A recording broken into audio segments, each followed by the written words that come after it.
What is going on, guys? MJ2005 Gundam here, and today I'm going to be reviewing the high-grade Gundam 00 Diver Ace from Gundam Build Divers. What was once an unexpectedly powerful all-rounder, Mikami Riku took the feedback he received to heart and further customized it for high mobility melee combat, acting as the ace of the Build Divers force.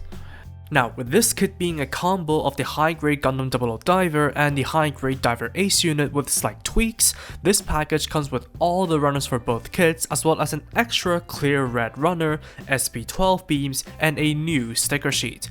Evidently, if you've built the separate packages before, there's nothing new to experience here, but essentially the overall build is very simple and largely takes from the original high-grade 00 Gundam. And despite the rich blue, the gates are relatively easy to deal with, so the only thing that you need to worry about is the small clear pieces, especially around the head. Outside of that, the high-grade Gundam 00 Diver Ace is a fairly contemporary build that doesn't stray far from high-grade expectations. Starting with the 00 Diver, it looks impressive as a straight build representation, especially with Bandai's revision to the clear pieces on the head and cheeks, so there isn't an ugly and cheap red sticker to correct the forehead gem like the separate release. Speaking of stickers, all that's left are the eyes, forehead camera, face detail, under the elbow condensers, and the tops of the feet, which look mostly serviceable. However, while the proportions and color choices are fine, and the kit's mostly new armor provide a lot of panel lining opportunities, the loss of the condensers on the legs makes the lower body look a little bit too plain, so panel lining and painting the recesses are basically essential to make it look its best, especially when the minimal mods done to the 00 base suit it really well. On the other hand, there are some seam lines on the forearms that you might want to clean up, but the kit is relatively free from blemishes otherwise. All in all, the high-grade Gundam 00 Diver might not stand out much, but it still looks fantastic straight out of the box and requires no further effort from the builder to make up for any insufficiencies barring panel lining. For articulation, there's a flexible double ball jointed head and forward swinging shoulders that can roll and rotate on the ball joint. The arms can raise up perpendicularly, there's a bicep swivel, double jointed elbows, and hinged ball jointed wrists that you can push in to lock. The abs have a bit of give for crunches, while the waist can rotate all the way. Front and side skirts are ball jointed, the legs can swing omnidirectionally, as well as perform full splits towards every direction. There's a thigh swivel, double jointed knees, a somewhat dodgy ankle flap, and a hinged, peg-jointed ankle with a dedicated tilt. Finally, the backpack binders are ball-jointed at the base, with a swivel at the top, rotation and hinge at the drive, and movable flaps to adjust the flare of the silhouette. Articulation is generally the same as the original 00 Gundam, but while the structural rigidity is generally sturdy, the ankle flap construction doesn't really instill confidence in that particular part. Otherwise, posing is up to your imagination. For accessories, apart from the two sets of holding hands, one with a narrower hold than the other for holding universal high-grade standard weapons, and a set of trigger finger and open hands for using Universal Century guns and Dynamic Expression respectively, the GN beam sabers are carried over from the original 00 Gundam with a set of SP12 beams for their blades. Sadly, because of the erroneous placement of the skirt fins, the saber hilts cannot be repositioned to simulate them being flipped out unlike in the anime.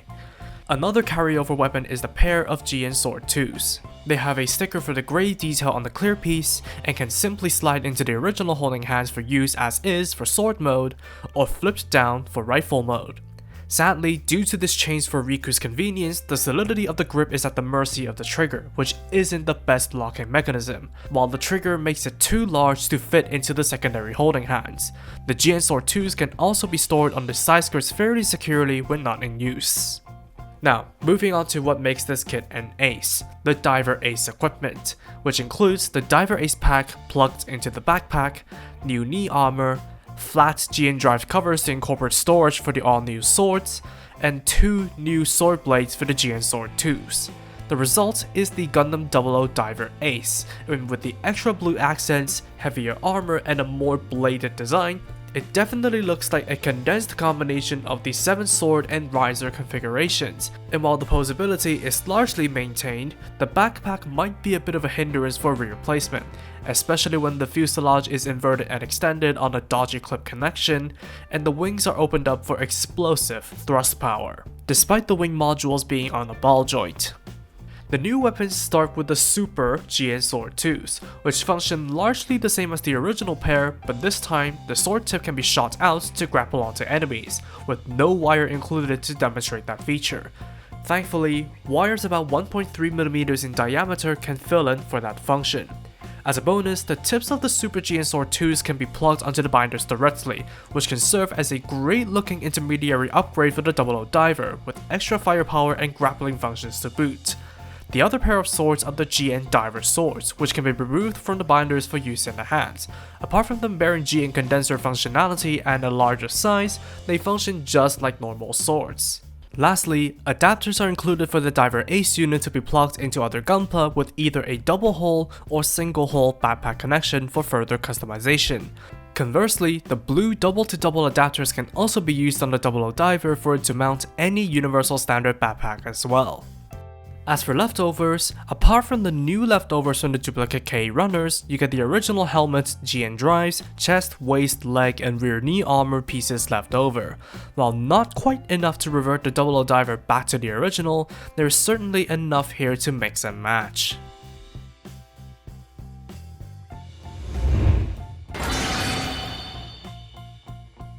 In conclusion, the high-grade Gundam 00 Diver Ace is a great kit. Being heavily based on the high-grade 00 Gundam, while I won't say it matches its bases 1-for-1, I'd say it is still no slouch. The kit looks great and makes for an impressive anime representation whether you choose to touch it up or not.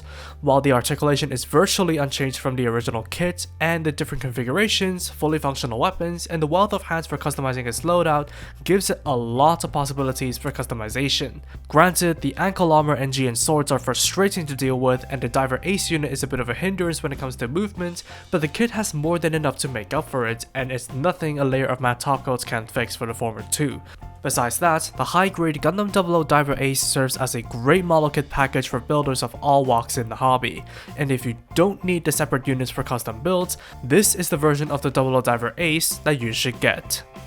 And that's all from me. Thank you for watching, drop a like and comment if you did enjoy the video, subscribe for more content like this, and feel free to follow me on social media with the links down below. That said, take it easy, stay safe, and I'll see you all in the next video. Peace out guys, bye bye.